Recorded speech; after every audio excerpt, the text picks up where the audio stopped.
네, 안녕하세요. 홍긴가 드림의 최성웅입니다. 오늘도 그 집을 나서고 있는데 이 옷 이쁘지 않나요? 이게 멕시코 전통 무늬의 청작 개슬, 약간 라이더 복장에 좋지 않나 싶어서 샀습니다. 오늘은 그 훌리오 코르타사르의 그 팔방치기 읽기를 강독 수업을 끝냈고 커피숍을 가려고 합니다. 오늘은 좀 제가 그 약을 좀 오토바이 덕분에 많이 좋아져서 공황장애 약을 끊었는데 어제 좀 너무 일을 많이 하는 바람에 이게 다시 몰려와서 오늘 약을 먹고 좀 안정제를 취한 상태입니다. 이게 참 나이 들면은 뭐 여러 몸과 마음에 이제 자기의 의지랑 상관없이 노화 때문에 늙어서 그런 거죠.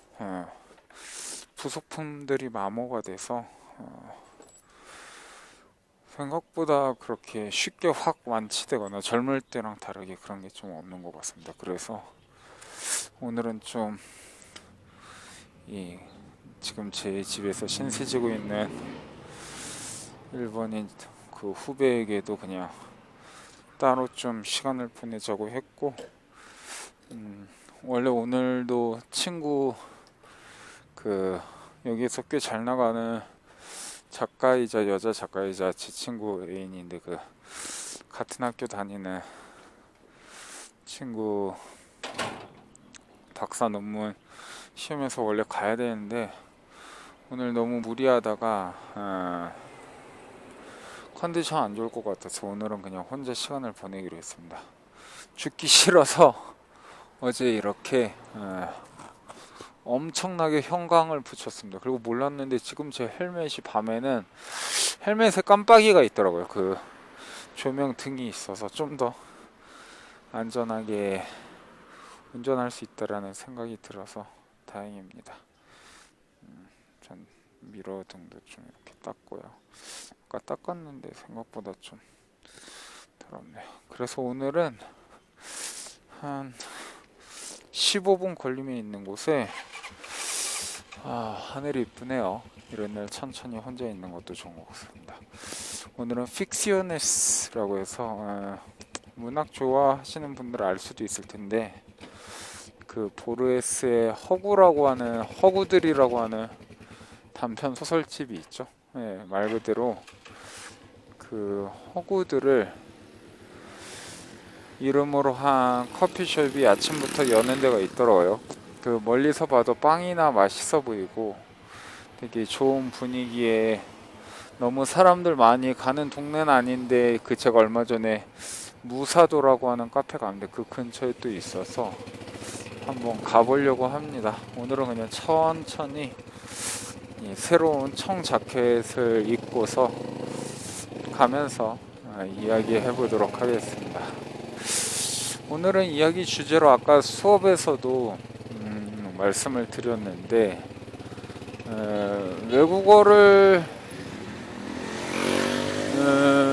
배워서 뭐가 좋은가, 그리고 외국어를 특히 제가 지금 옹긴가 드림에서 무료 문법 강의를 독일어랑 또 제 친구가 담당을 해서 히라버 전체 문법 강의를 하고 있는데 그게 도대체 뭐에 쓸모가 있을까? 특히 요새처럼 AI의 기술이 날로 발전하면서 사실은 더는 인간이 굳이 언어를 필요에 의해 배울 시기가 이미 지나고 있는데도 자기의 시간과 돈과 애정과 노력을 들여서 언어를 배울 필요가 뭐가 있을까에 대해서 이야기를 간단히 해보려고 합니다. 일단 뭐 자기 자랑이 아니고 그냥 솔직히 말을 하면 저는 한국에서 그것도 문학의 언어를 하는 사람으로서 저보다 깊고 넓게 언어를 하는 사람을 사실 역사상 잘 모르거든요. 일단 지금 주된 언어로 프랑스어와 독일어와 스페인어와 일본어를 한국어로 번역하고 분석하는 작업을 오랫동안 행하고 있고, 뭐 그 외에도 이해를 위해서라면 중국어나 뭐 중국어도 일상적인 회화 정도는 가능하고, 뭐 영어는 싫어하긴 하지만 뭐 대강 이해를 뭐 못하지 않겠죠. 뭐 논문 정도야 읽겠고, 거기 이제 라틴어와 고전 그리스어를 많이 까먹었다 한들 그 문법의 얼개나 그 전체 골격을 절대 모르지 않고 좋아하고 1년 넘게 그 일리아드 오디세이랑 아리스토텔레스 시약을 석사 시절에 열심히 읽었고, 그리고 이제 올해 8월부터 그 산스크리트어를 주 4일 하루에 3시간씩 집중 코스로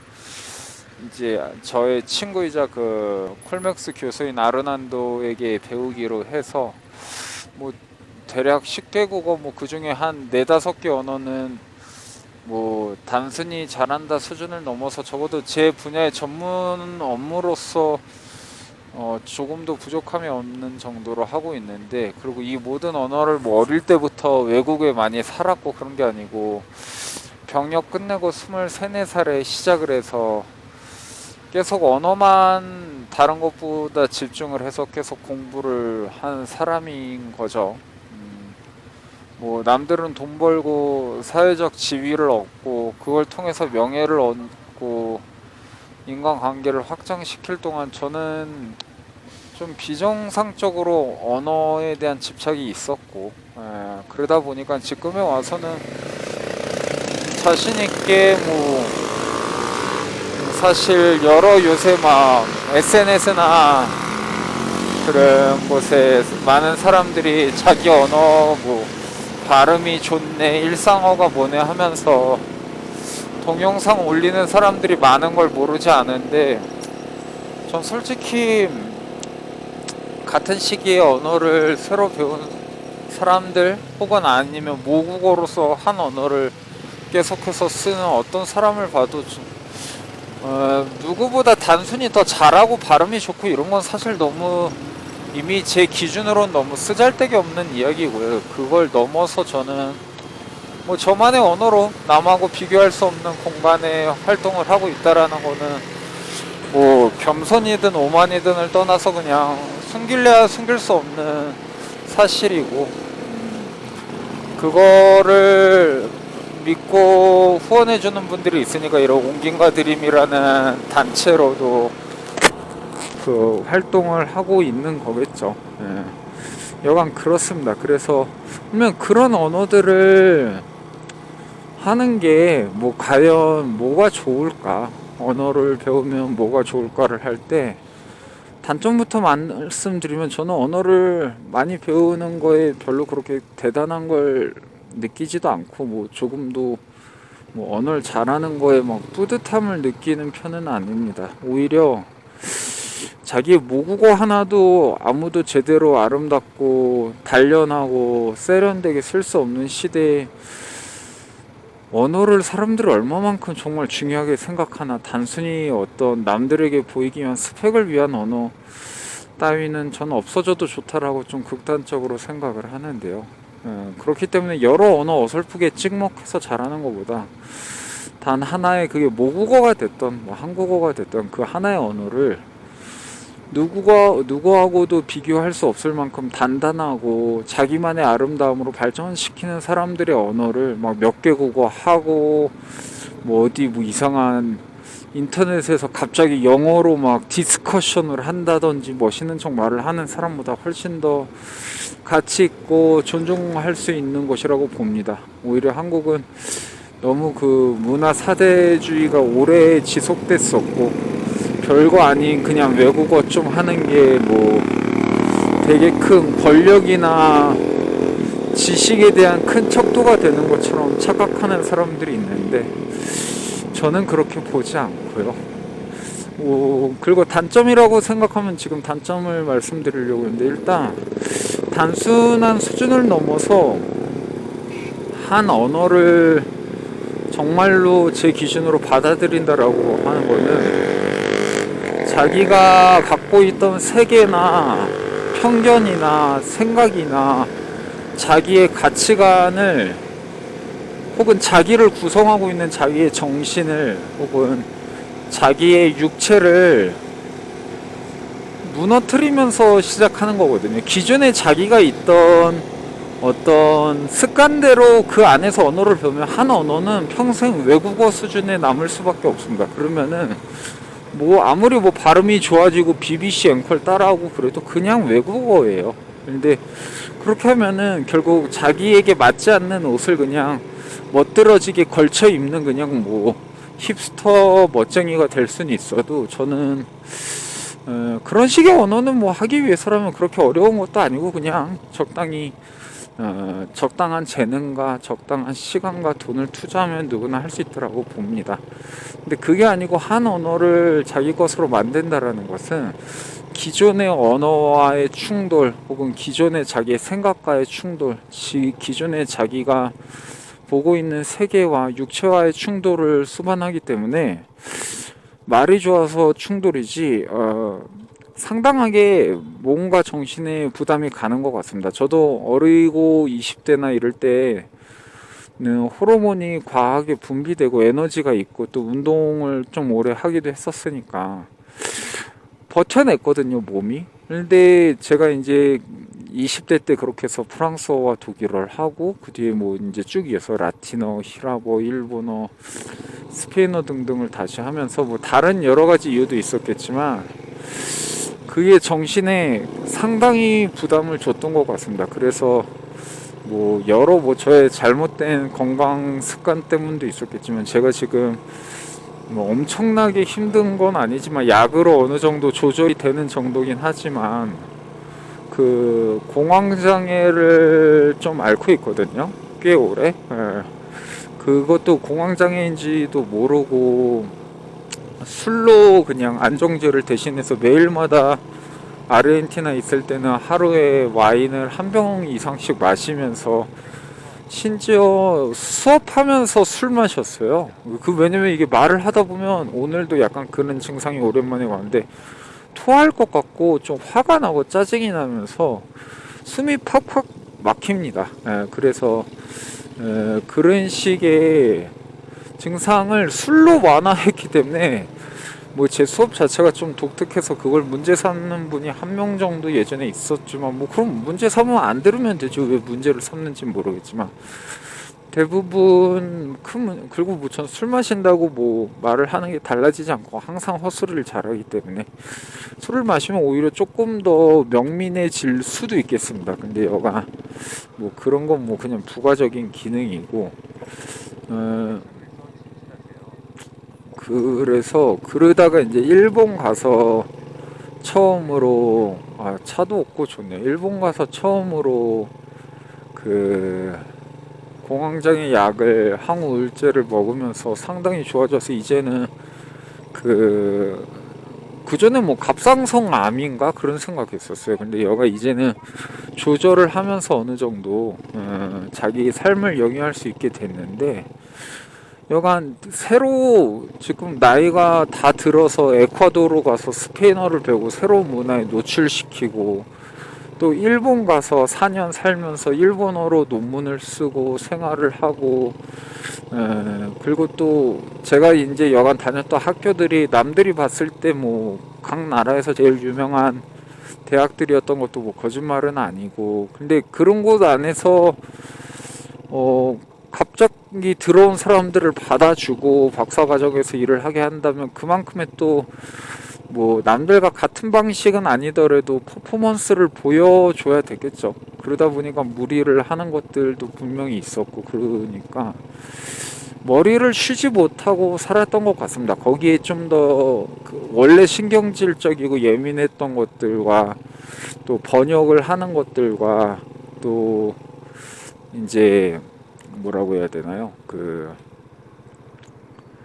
번역만이 아니고 가르치면서 사람에게 또 가르치다 보면 잘 못하는 사람들을 뭐 못하고 싶어서 못하는 건 아니지만 발음이 틀리거나 이런 것들을 교정을 저는 되게 꼼꼼하게 해주는 편인데 근데 그게 남이 자꾸 노이즈 같은 거죠. 틀린 걸 계속 듣는 게 사실 나도 모르게 짜증도 나고 부담이 되거든요. 물론 천사 같은 선생님들은 그러지 않겠지만 저는 뭐 그렇게 항상 착하게 뭐 말을 예쁘게 하는 편도 아니고, 그럼에도 불구하고 들어주시는 분들이니까 저도 스스로에게 부담이 가도 최대한 다 고치고 열심히 가르치려고 노력을 하고. 여기 왜 이렇게 오토바이가 많나?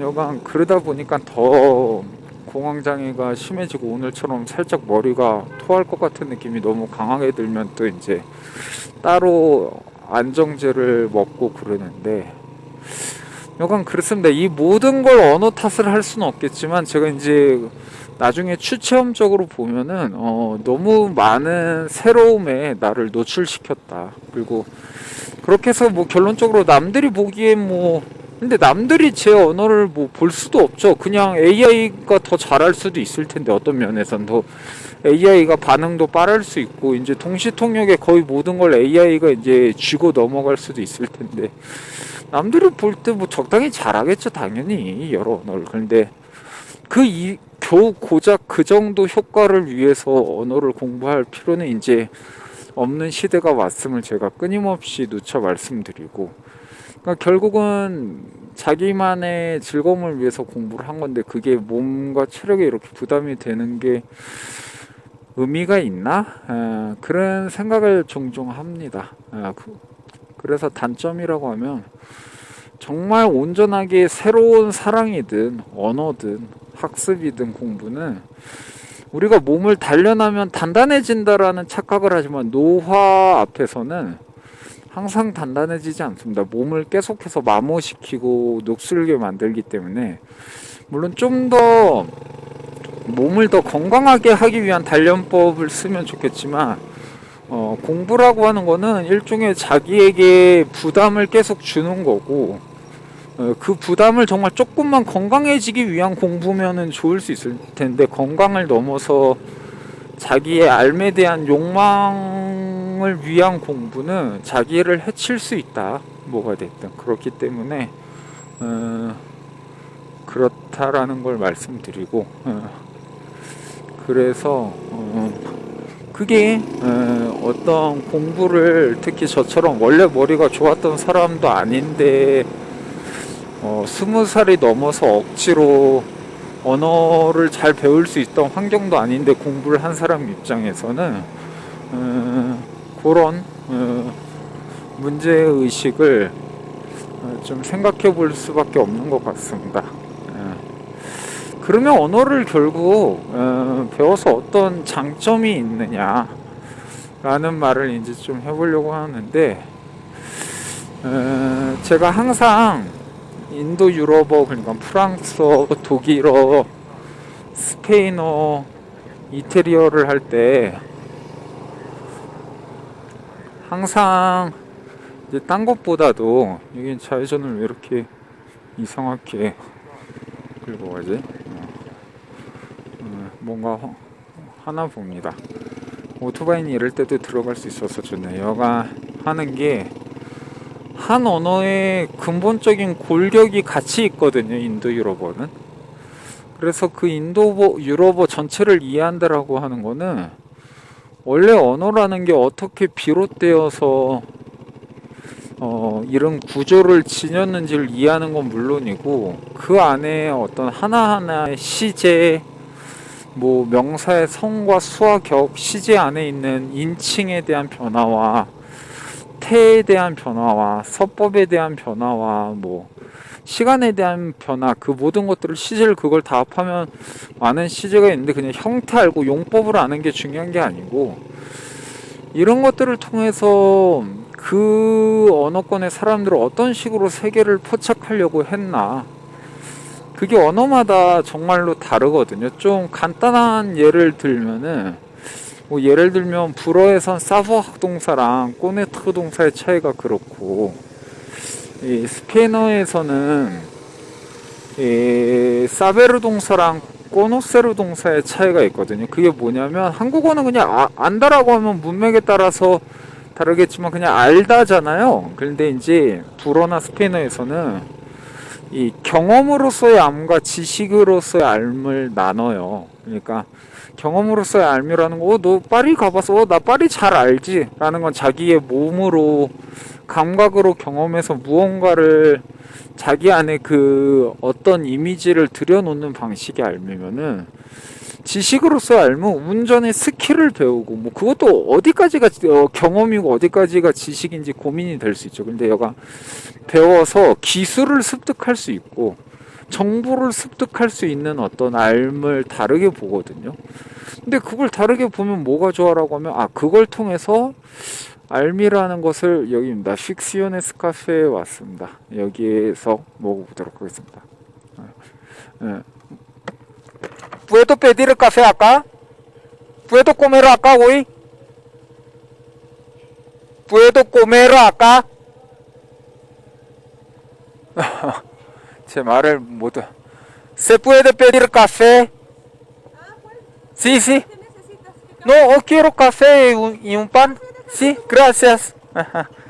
멀리에서 잘 못 들었나 봅니다. 여가 그래서 그런 것들을 평소는 인지하지 못하고 자기가 일상생활에서 모국어라고 하면서 썼던 것들마저도 분리해서 생각할 수 있다라는 거죠. 자기의 알을 끊임없이 쪼개서, 그러니까 처음에 그냥 색이네라는 걸 빨주노초 파란보로 어떤 언어에선 분리해서 보고 어떤 언어에선 20개로 분리해서 보면 분리가 되는 게 꼭 좋은 건 아니지만 그 분리를 통해서 자기의 인식이나 의도하지 못했던 것들을 훨씬 더 넓게 이해할 수 있게 되고, 그렇기 때문에 내가 예전에는 미처 읽지 못했던 세계를, 언어를 혹은 사람들을 더 넓게 이해하는 게, 언어를 배우면서 좀 더 남들을 뭐 이해를 한다고 꼭 공감해 주진 않지만, 저 같은 경우는 그 남들 이 세계를, 텍스트를 예전과는 전혀 다른 방식으로